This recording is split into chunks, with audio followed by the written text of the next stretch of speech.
It's time for Real Estate 101 with the Karey Brown team from Realty Executives Preferred Advisors. Good Sunday morning. This is Karey Brown, broker owner of Realty Executives Preferred Advisors.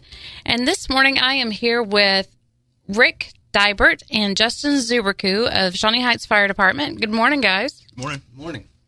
So we're going to go through different things that a homeowner can do to prevent fires in their homes. So I'm going to let them take it away. Guys, what are your suggestions on things that they could be doing to not set their house on fire? Well, a couple things that they could start with. One of the main things that we always kind of look for people to do, and this may be some of those simple things, but neatness is one of the things that we kind of try to stress. It's hard enough for us to go into your house and try to figure our way through when the visibility of conditions and things like that are challenging. So the neater that the house is, that helps us and benefits us. Of course, keeping matches and lighters away from children. That's one of the things you can do. Clean out the dryer vents. Use metal piping as opposed to plastic piping when it comes to the plumbing and the pipe that you put in your house. Can you explain to homeowners, because we've found that they typically don't get the difference. Does it cake inside of the plastic, or? Plastic is combustible, of course, but the little ribs that are, when you expand that plastic, it's real easy to work with, but it tends to catch the dryer lint. So a straight, solid piece of aluminum pipe will work the best. Is the safest for the shorter the better, the less bends in it. Okay. And as far as the electrical, plug appliances into the wall. Not with a lot of cords. Use extension cords properly.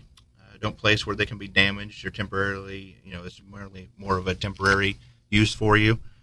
And then also have all of your electrician or electrical stuff done by a licensed electrician. Recreational heating and fires. Keep all fire pits that are outdoor fireplaces and chimeneas at least 10 feet away from flammable material. Don't leave them unattended while burning or on a non-combustible surface. Those are things that easily conduct things. Metal conducts. If you have a chimenea that's on a wood deck or something like that, it could easily start fire that way. One of the seasonal things that we see a lot in our district anyway, fireplaces and pellet stoves. We see a lot of flue fires because people don't have them cleaned annually. They really need to be cleaned and inspected by a professional annually. That's probably the easiest, cheapest way to avoid a fire. And next thing is space heaters. And I know that this sounds kind of a little bit different. Most people maybe go to bed with space heaters on, but it's really important that you turn them off when you go to bed. Don't plug them into extension cords. And, of course, keep the combustibles a minimum of 3 feet away from them. Cooking, keeping an area clear of combustibles and keep all the cooking in the kitchen. That's just a little bit more on the cooking. That's one of the most common causes of fires is cooking. In fact, it is one of the leading causes of injury in fires is unattended cooking because people are awake when they're doing their cooking. They go in, they try to put it out, they get injured. We've had calls where we go in and the cause of the fire was somebody had something setting on the stove, turned the wrong burner on. So make sure your stovetop's clear. Just simple as, and I've done it myself, turn the wrong burner on and burn up those fancy little covers that we put on the electric stoves. My wife, I've ruined a few of them for her. It's easy to do, but you need to think about those things. So if you have a grease fire, which I have done, I now let my husband do all the cooking. You want to do it? Give us any details about that. Yeah. So what do you do? I put flour on it. Is that the right thing to do? No. No? Okay. Flour is basically a combustible dust. If you take flour and you get it in the air, it'll ignite and cause an explosion. We've all heard of grain dust explosions. Flour is a grain dust. Best thing you can do is slide a cover on that pot. That'll suffocate it. Fire needs fuel, oxygen, and heat to burn. If you eliminate any one of those, the fire will go out. So in the case of a grease fire, if you cover it up, you eliminate the oxygen, then that fire is going to go out, and you have no problem. Just let it cool off, and then you can get rid of it. If you don't have a lid to go over the pan, no way to cover it. If you're going to put something on it, of course, you could use baking soda. That's not a combustible, and it will suffocate the fire. If there's any doubt about it, call 911, get out of the house, and let us take care of it. So what you're saying is I just lucked out and it worked? Because it stunk really, really bad. Yeah, you kind of lucked out on that one. Extinguishers, people may think, well, I'll just put an extinguisher on it. If it's a grease fire and we put water on a grease fire, it's just going to make it matter. It's going to splatter that grease everywhere. It's going to basically spread the fire. Same thing with a pressurized fire extinguisher. The energy produced from that fire extinguisher by the chemical coming out will actually spread the fire. So rule number 1 is never let me cook in your house. That's it. And don't use flour. I just lucked out. You can only use the barbecue. No, I burned food there too. I lucked out and married a guy that could cook. Okay, so like wildland fires, you're seeing that all over the place. What can people do to prevent that? Well, we're trying to work on and maybe publicly educating people just a little bit more about wildland fires. It's been a common practice that many people in the area use to farming and things like that from an agriculture standpoint. But it's really important that you keep a couple things in mind. You want to keep your grass short around your buildings, around your houses, around the things that you don't want to burn up. You also want to keep your trees trimmed away from the buildings so that if your tree catches fire and runs up the side of the tree, then you don't have to worry about overhanging branches and things like that landing on your building. Always have some water around when you're burning grass or brush. And it's always good to clear an area, approximately somewhere with, many people have brush piles and things like that. So it's really easy to clear a 15-feet area or parameter around the brush pile. And then also the last thing, which is maybe probably the most important thing, is to kind of keep an eye on the weather. We live in Kansas, and the weather changes hourly sometimes around here. The winds can come up and gust and blow the ashes and the embers to a part of your farm or your area of your house that you may not want the fire to go to, and it doesn't take really long for it to happen. So try to follow the rules, watch the relative humidity, watch the wind conditions, and just kind of keeping a good eye on the weather can be the most important thing about wildland fires.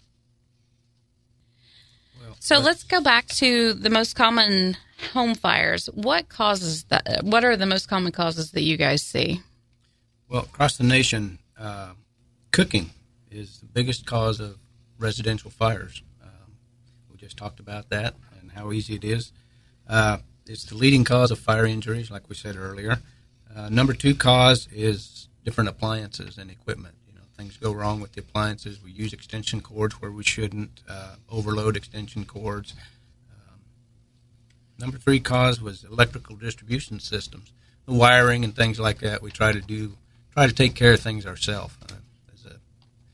The homeowner, the DIY shows make it look easy, but you really need to know what you're doing when you go to tackle an electrical job. Yeah, in a fire. I make jokes all the time about duct tape. Just leave it alone.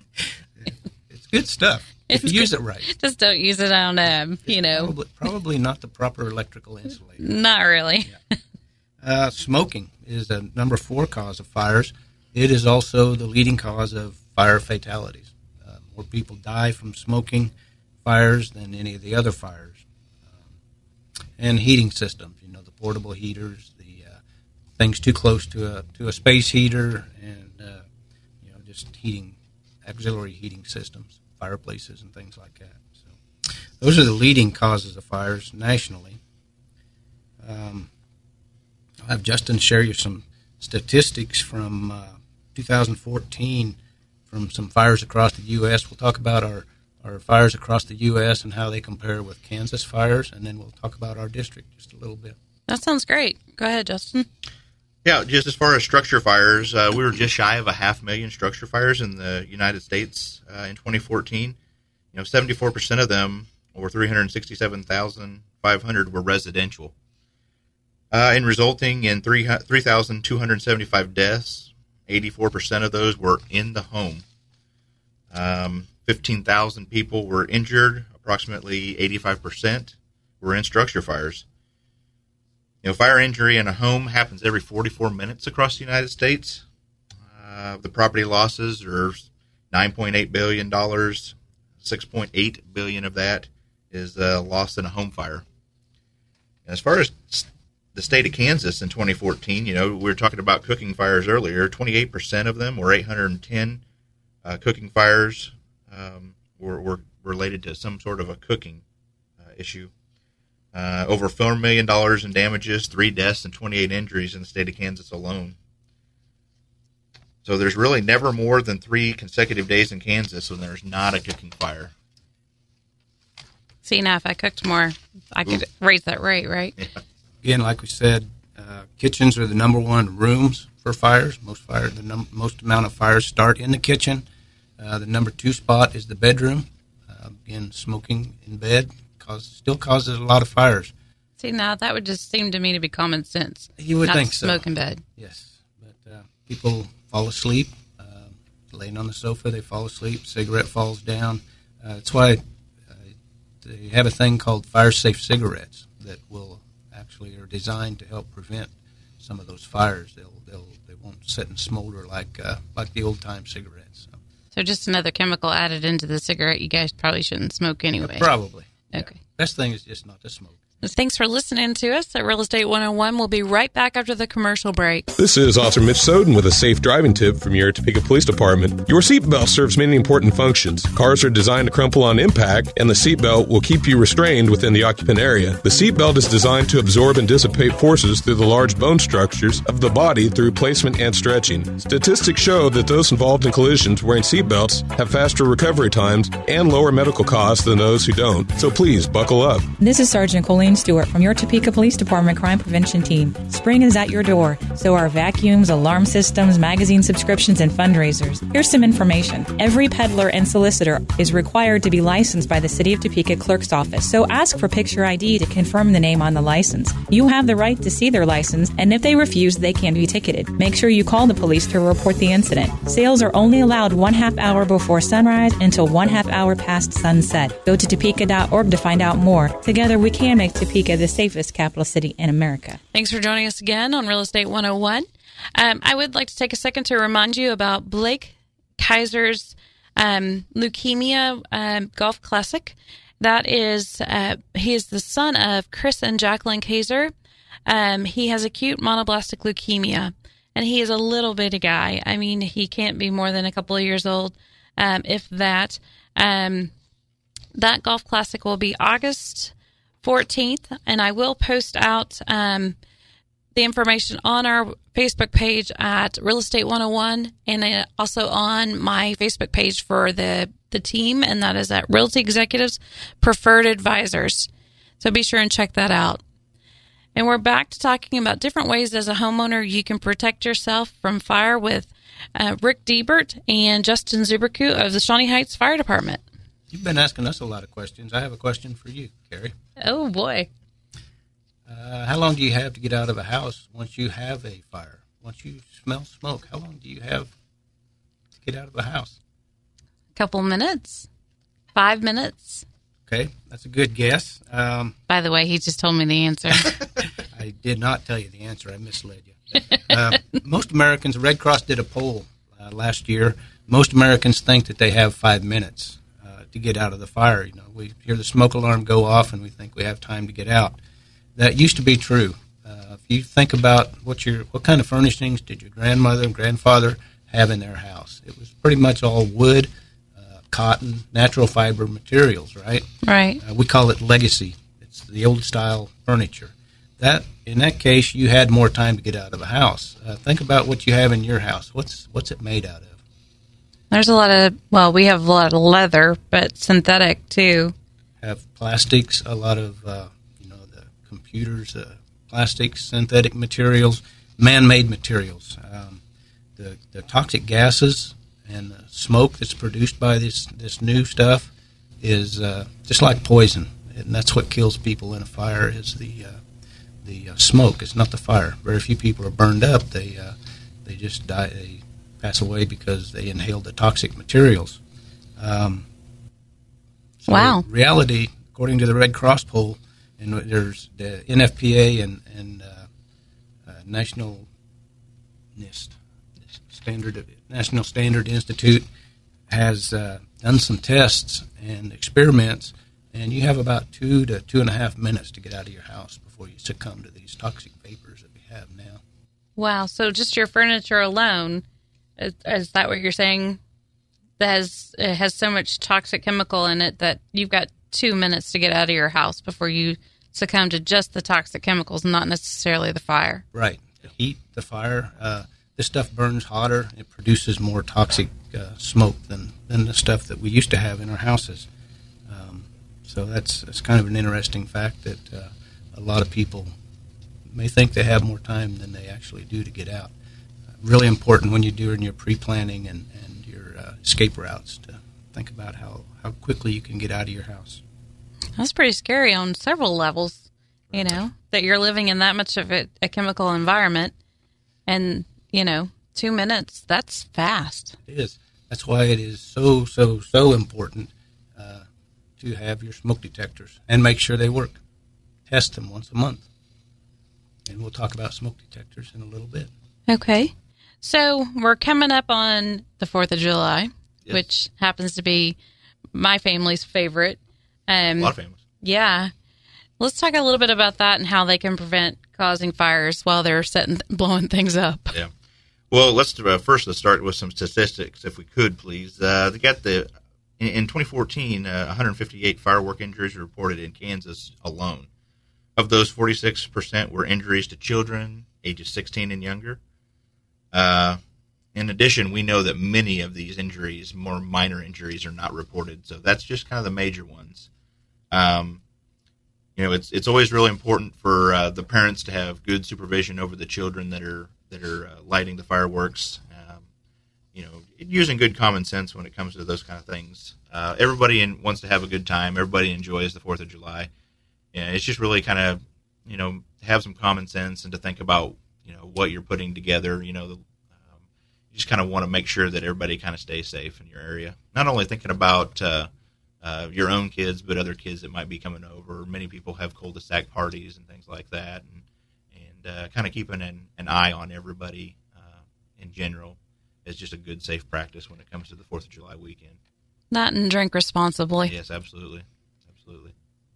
Okay, guys. So just give us a little bit. What does the day in the life of a fireman look like? Well, it depends on whether you're full-time or part-time to a certain extent. Full-time, we typically work 24-hour shifts. In the spring and the fall time, we're typically running and spending a lot of the time, grass fire season and adequate control of grass fires and things like that. The rest of the time, we kind of spend just our days. Certain portions of the day we're required to do 2 hours of on-duty training, whether that to be online or whether you choose just to do some apparatus or familiarization on your trucks. We also spend most of the time, each one of us have a truck to check in, and those are checked on a weekly basis.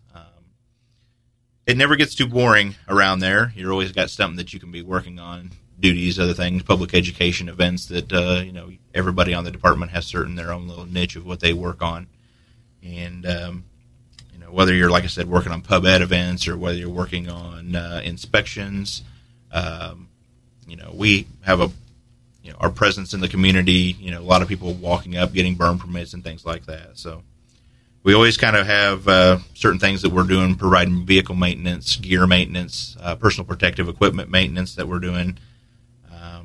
We attend training. Other departments put on training. We attend training with other departments.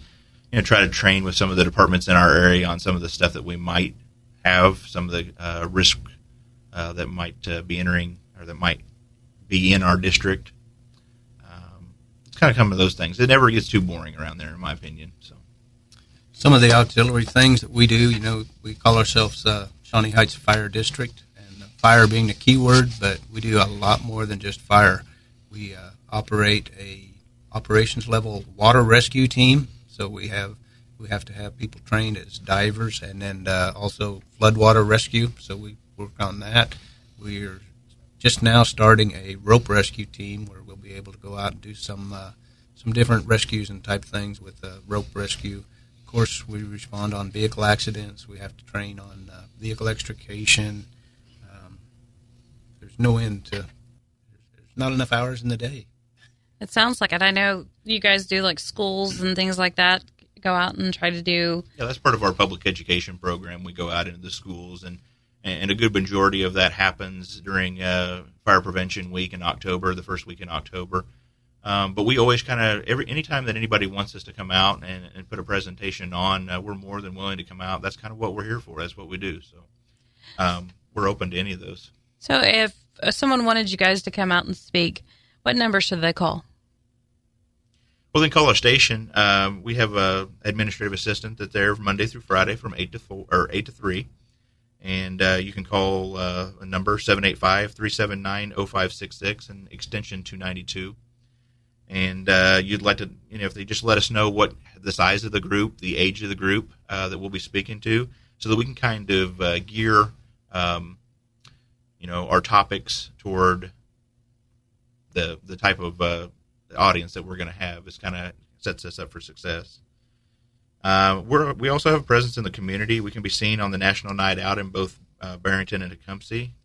We're involved in the Huff and Puff at Lake Shawnee, Spirit of Kansas, Tecumseh Heritage Days, just to kind of name a few. We love to go out to and speak to organizations such as the Lions Club, the Rotary, church groups. And like I said, we'll develop a presentation for any of the topics that they want. And it's not just a fire thing for us. The majority of our calls that we run are EMS and first responder calls. So we can talk about EMS, or we can talk about home safety, fall prevention, et cetera. So we kind of want to be, provide a full service community risk reduction service to. That's kind of what we're involved in. So what can people do to make it easier to find you, or for you to find them? Oh, you're hitting on my passion. You hit my weak spot, I guess. Out in the rural community where we work and people live, if you're ever driving around on these out in our district, just take a look at some of the mailboxes. See how many mailbox addresses you can read as you drive down the street. That's a big thing. Is we have to be able to find your house. There's so many mailboxes that need to have a little bit bigger letters on them. We actually can provide reflective signs, address signs. We make them at our fire stations, and if you have trouble not able to put them up yourself, we'll come out and put them up for you. They are for sale. We do have to recoup our money for it. We charge as much as it costs us to make them. We charge $10 per sign.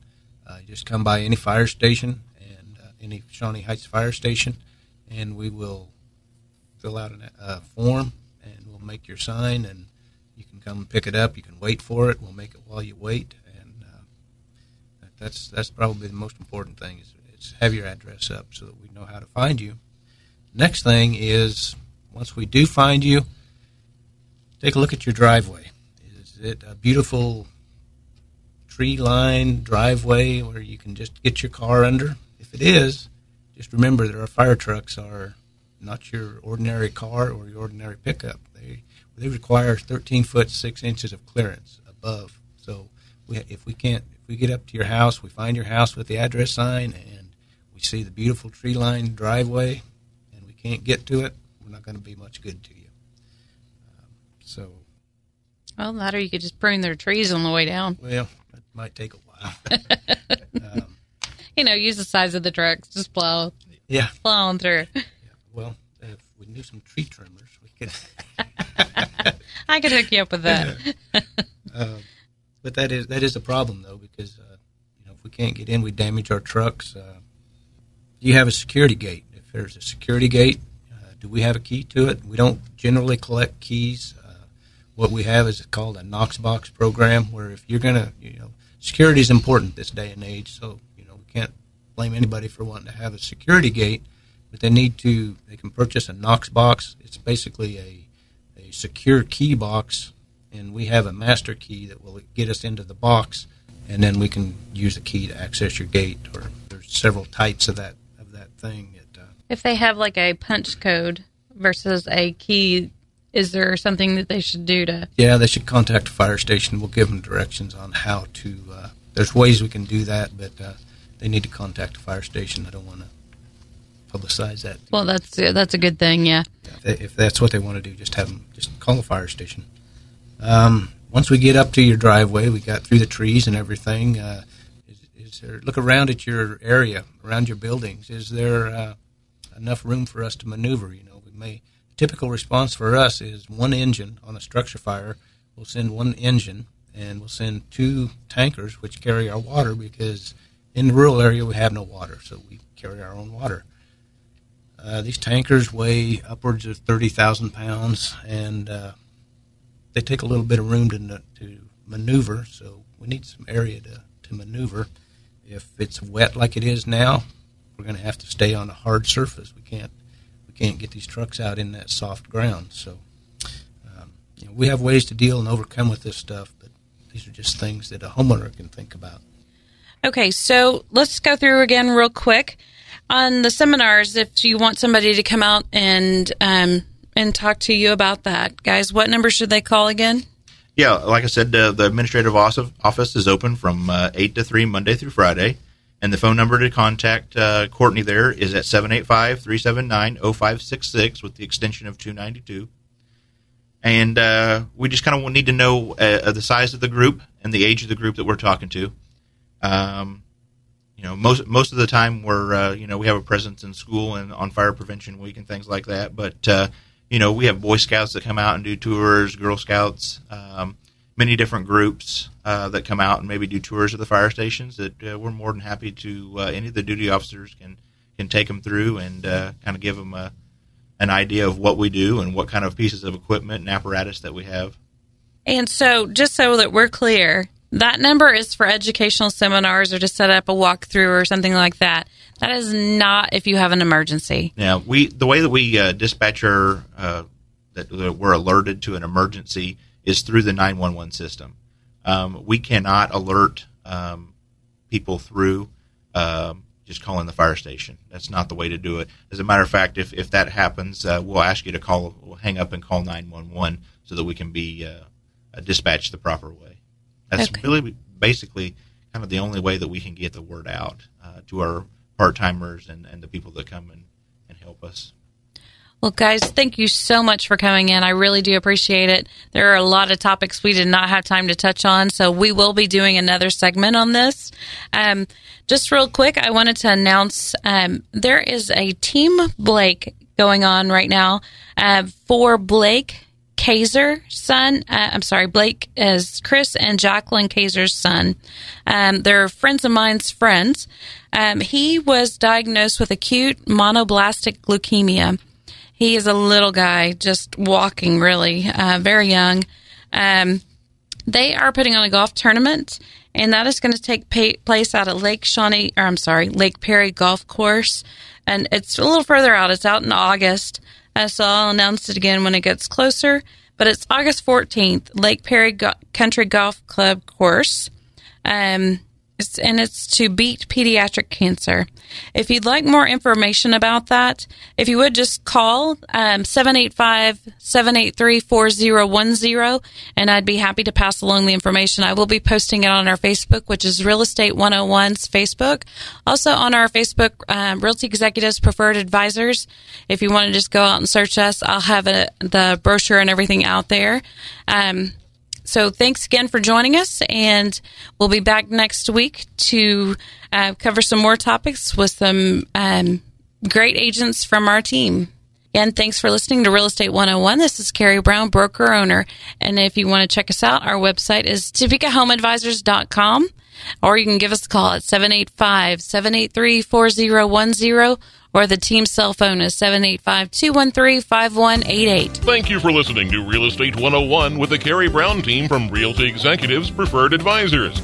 Tune in again next Sunday at 11 o'clock for Real Estate 101.